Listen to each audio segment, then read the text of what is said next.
no quede en el cliché, pero eso es lo que vivimos nosotros. ¿Qué más dice?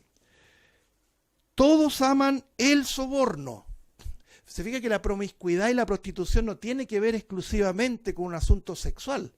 Tiene que ver con toda esta prostitución a cambio de dinero, ¿sí? Porque la prostituta vende su servicio a cambio de dinero. No va a llegar usted con un ramo de flores a la prostituta, no le va a prestar servicio. Digo esto para que me entiendan, ¿ya? No vaya a hacer el experimento, hermano, ¿ya? Dice acá, y van tras las recompensas. Mire lo que dice. La palabra es muy clara. Nadie da, hay dichos muy buenos aquí en Chile, nadie da puntada sin hilo, ¿ya? Es decir, todos los que buscan estos acuerdos y cosas por el estilo, bajan las normas de la verdad, transgreden, ¿no es cierto?, el carácter de Dios, no lo hacen sino a cambio de poder, a cambio de recompensas, a cambio de prebendas del Estado. Yo si algo tengo que decir, y con mucho dolor, la iglesia evangélica se ha prostituido, hermano. Se ha prostituido y se ha vuelto una de las hijas de la madre, porque vamos a hablar de esta relación. ¿Por qué la trata de madre? La madre de las abominaciones, la madre de las rameras, porque vamos a tener que entender este lenguaje de un burdel. En un burdel, ya lo vamos a hablar, existe la madre. Aquí en Chile se le llama la mami, ¿cierto? La mami, y tiene otro nombre más fuerte, ¿cierto? ¿Lo conoce? ¿Lo puede decir? No, mejor no. Es bastante fuerte. Y las hijas. Por lo tanto, hay una prostitución religiosa que el Señor condena y dice, no hacen justicia al huérfano ni llega a ellos la causa de la viuda. Bueno, todo este lenguaje, hermanos, involucra obviamente a su pueblo Israel, por supuesto, eso es lo que estamos viendo en Isaías, pero también abarca todo lo que es el corazón humano, ¿ya? Si nosotros solamente así, de manera somera, disculpe que tome algunos minutos más, pero mire, veamos algunos pasajes. Éxodo capítulo 34, 16. Éxodo 34, 16. La palabra del Señor dice así, Éxodo capítulo 34, versículo 16, dice, tomémoslo del versículo 15, por tanto no harás alianza con los moradores de aquella tierra, porque fornicarán en pos de sus dioses y ofrecerán sacrificio a sus dioses y te enviarán y comerás de sus sacrificios. O tomando, versículo 16, ¿cierto? O tomando de sus hijas para tus hijos y fornicando sus hijas en pos de sus dioses, harán fornicar también a tus hijos en pos de los dioses de ellas, no te harás dioses de fundición. Aquí está advirtiendo contra la idolatría de todos los pueblos que rodeaban a Israel, ¿cierto? Que eran los pueblos de Canaán. ¿Qué le llama la atención la palabra Canaán? El nombre propio Canaán. ¿Quién se acuerda? ¿Quién es Canaán en la historia bíblica? Muy bien, el nieto de Noé. El nieto de Noé. Noé tuvo 3 hijos, ¿cierto? Sem, Cam y Jafet. ¿Cuál fue el hijo que vio la desnudez de su padre y aún más se burló de la desnudez de su padre? Cam. Y el Señor, ¿cierto?, vio lo que le había hecho su hijo, Cam, y maldijo a su hijo, al hijo de Cam, a Canaán. Y hay una maldición ahí, ¿no es cierto? Una consecuencia del pecado, todos los pueblos cananitas, ¿cierto? Cuando hablamos de cananitas, hablamos de el eteo, el fereceo, el gergeseo, todos esos pueblos que van derivándose en contra de Israel, en contra del carácter de Jehová, por decir así, de Elohim, y Israel tenía que luchar contra esto porque la tendencia hoy día actual es la misma que tenían ellos, es decir, la mixtura, unirse para tener poder, confederarse para tener poder. Y el Señor le anticipaba, no te mezclarás con estos pueblos, no te mezclarás con estas mujeres. La Biblia precisa esto y es bueno también. Es muy importante considerar que las mixturas nunca le han agradado al Señor. Por ejemplo, dice Amós, ¿podrán andar 2 si no se pusiesen de acuerdo? muy notable esa advertencia.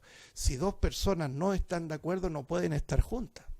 No os unáis, dice Pablo, y citando el Antiguo Testamento, en yugo desigual con los incrédulos. En el ambiente, por ejemplo, afectivo, ¿cierto? La pareja, la que va a ser tu esposo o tu esposa, debe, joven, debe ser del Señor. Eso es lo que Dios quiere. Entonces, el insistente llamado de Dios para su pueblo es apartarse de las mixturas. Y cuanto más con estas aberraciones que acabamos de leer, donde habían actos sexuales perversos en tributo a los propios dioses, hermano. ¿Lo pueden creer? Es decir, todo esto que trascendió desde la antigua Israel, ¿cierto? Estamos hablando de miles de años antes de Cristo, llegó incluso a los tiempos de Pablo cuando predicaba en Corinto. En Corinto habían prostitutas que ejercían el comercio sexual y hacían actos sexuales aberrantes en pos de la cantidad enorme de dioses, porque eran politeístas. Los griegos eran politeístas. Entonces, hasta el día de hoy hay muchas sectas que se prostituyen, ¿cierto? Y hay fornicación y prostitución en pos de sus dioses y de sus creencias. Es decir, Dios, en una larga vida del hombre, Dios ha tenido que ver toda esta inmundicia. Entonces le advierte a su pueblo a que no caiga en esta prostitución, en esta fornicación, en esta promiscuidad, no solamente física, sino aún más espiritual. Mire, Levítico capítulo 19, donde hay varias instrucciones, ¿eh? Yo le sugiero que lea ahí también. Nosotros no andamos por ley, por supuesto, pero la ley revela el carácter santo de Dios, ¿cierto? Entonces uno va regulando también lo que le gusta o no le gusta al Señor de acuerdo a la ley. No para ser salvo, sino para agradar al Señor. Y ahí entra el choque de nuestra naturaleza pecaminosa, ¿no es así?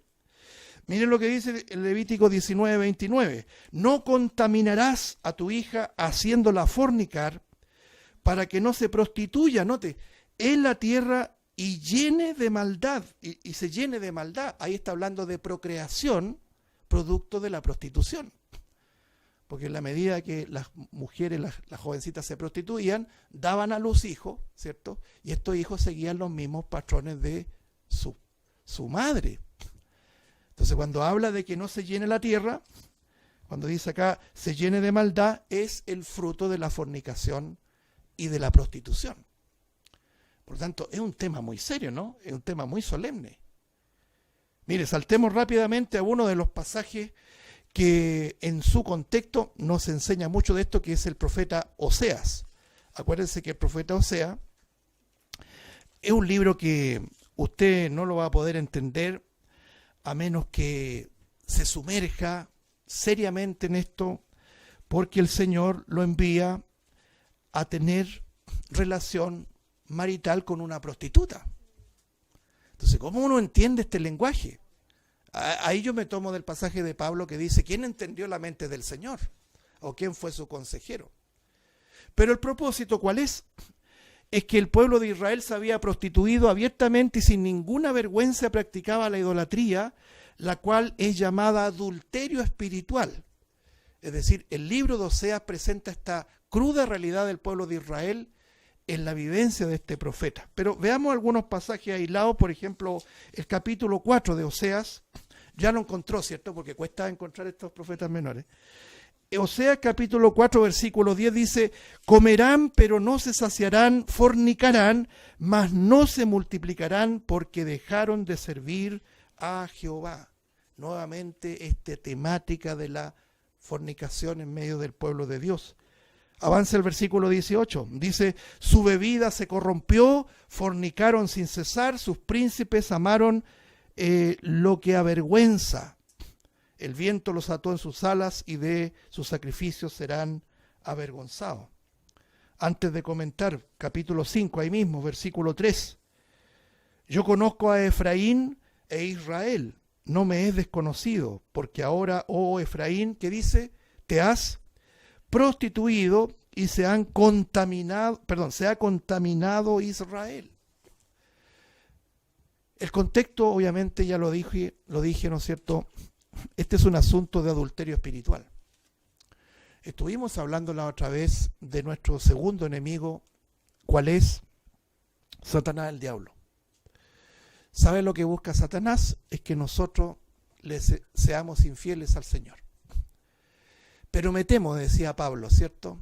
Segunda a Corintios 11:3. Pero me temo que como la serpiente con su astucia, Satanás, y que el Señor lo reprenda, es astuto. Con su astucia engañó a Eva, vuestros sentidos sean de alguna manera extraviados de la sincera, ¿qué cosa? Fidelidad a Cristo. Nosotros estamos llamados a ser fieles a Cristo. Pero esa fidelidad, y quiero también centrarme mucho en eso, no es un asunto abstracto, en que uno dice, yo soy fiel al Señor, yo amo al Señor. Hay una base que puede o no ratificar eso. Los hechos. Y los hechos se regulan por la palabra del propio Cristo. Es decir, su doctrina. La doctrina, hermano, hoy día, como ya lo hemos dicho, se está despreciando, porque lo que importa es que vivamos nuestra vida en Cristo y que mostremos que somos buenos ciudadanos, ¿cierto? En una idea, obviamente, posmodernista, ¿cierto? Donde no haya absoluto, en donde mostremos esos marcos éticos y morales. Y donde hay ética y moral vamos a converger todas las religiones, por hermano. ¿Por qué? Porque no hay doctrina.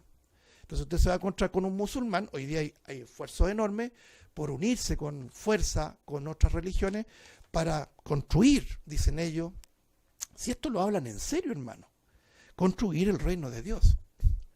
Porque mal que mal, dicen, el musulmán cree en el mismo Dios. Hasta lo que yo sé, el Dios del musulmán, del Islam, no tiene un hijo. Pero el Dios que alabamos nosotros tiene un hijo. Y ese hijo vino a morir por nosotros. Por tanto, no nos engañemos. Sin embargo, un musulmán observante tiene su vida circunscrita a la ética y a la moral. Hay una diferencia muy somera, por decir así, entre ética y moral, ¿cierto? La moral son la serie de reglas que establece lo bueno o lo malo, ¿cierto? Y la ética es la virtud de observar esas reglas. Por eso cuando hablamos de ética y moral, es la acción de practicar, de observar, ¿cierto?, las reglas que regulan el buen comportamiento del ser humano, ética y moral. En donde coincidimos nosotros ahora mismo, si podemos hacer una encuesta con los testigos de Jehová, con los mormones, con los adventistas del séptimo día, podríamos decir hasta con los masones, tienen un concepto de moralidad y de ética, pero muy alto. Acuérdense ustedes que los símbolos, por ejemplo, de la masonería, está la escuadra y está el compás, la rectitud y la moralidad. Entonces, si es por eso, hagamos una religión universal como una gran bolsa y nos metemos todos adentro porque tenemos conceptos en comunes, como lo hemos llamado y lo llaman los políticos, mínimos comunes, y con esos mínimos comunes de ética y moral construimos una sociedad mejor y que el hombre pueda salir adelante con una nueva base y lograr la tan anhelada felicidad. Suena bonito, atractivo. Imagínense todo eso acompañada con la 9ª sinfonía de Beethoven, ¿se acuerda? Y como dice, hay una, escucha hermanos la canción de la, imagínense, y nos tomamos de la mano. Entonces ahí entran a trabajar nuestros sentidos y uno dice, ¿quién está detrás de todo esto? La serpiente que es astuta, que nos quiere extraviar, que nos quiere susurrar al oído y decir, mira, estás demasiado cismático, ¿cierto? Demasiado extremista en tu posición. Si nada es tan malo en sí. Por ejemplo, hay personas que uno le ha dicho, hermano, tenga cuidado con Rick Warren. Rick Warren es un lobo vestido de oveja. No es para tanto. ¿Ya? Hay que rescatar lo bueno y se pretende usar ese pasaje que Pablo se lo presentó a los tesalonicenses, donde dice, examinadlo todo, retened lo bueno. diciendo con ellos que sí, es totalmente legítimo, hermano, lea Rick Warren, explore lo que él enseña, total hay cosas buenas. Hay que tener cuidado porque, como lo hemos dicho en la analogía del vaso, con una sola gotita de cianuro yo le digo, tome, pruebe este vaso. Si es una gotita de veneno, no, yo sé que usted y yo no lo vamos a tomar. O en la analogía del pescado, usted compra un pescado en la feria, ¿cierto? Y cuando lo está fileteando, con así un diente, ¿cierto? Se encuentra con un solo gusano. ¿Usted se va a comer ese pescado, sí o no? Está contaminado. Hay que ponerlo en cuarentena de inmediato. Hay que aislarlo. Porque acabamos de leer, hay una contaminación. La prostitución espiritual contamina al pueblo. Es decir, nosotros tenemos que cerrar las puertas a lo que significa esta prostitución espiritual que habla precisamente en este lenguaje de la gran ramera, que obviamente doctrina no tiene nada. Si la conocen ellos nomás, pues si usted cuando fue católico o yo fui católico, a usted le enseñaban doctrina. Venía el cura y decía, mire, vamos a hablar de la justificación. Vamos a hablar de la redención. No, nada de eso. Era un sermón de buena crianza. Te enseñaban a ser buena persona, buen padre, buen hijo, con tus pares, ¿cierto? Tienes que cumplir una buena obra del día y cosas que están obviamente ahí resumidas a la ética y a la moral. Pero eso es un caldo de cultivo para esta prostitución, ¿no es cierto?, espiritual. Bueno, muy bien. Vamos entonces de lleno a este tema, hermanos. Los últimos minutos, ya quedan poquito. No quiero abusar también. El significado de la ramera. ¿De dónde viene este término ramera? ¿Ya? Bueno, se dice que podría provenir de ciertas prostitutas de siglos pasados, estamos hablando de miles de años, que ellas trataban de enmascarar su oficio, sus lugares de reunión, portando ramos de flores. Entonces ellas ponían flores en sus departamentos, en sus casas, y de esa manera ¿no es cierto?, se detectaba, por decir así, se distinguía un prostíbulo, ¿ya?, del resto de una casa, por la cantidad de flores. No vaya a malinterpretar que voy a botar las flores, ahora no voy a poner ni una flor, porque uno se va al extremo, ¿cierto? No, el hermano dijo que las flores son del diablo, no, nada de eso, ¿ya?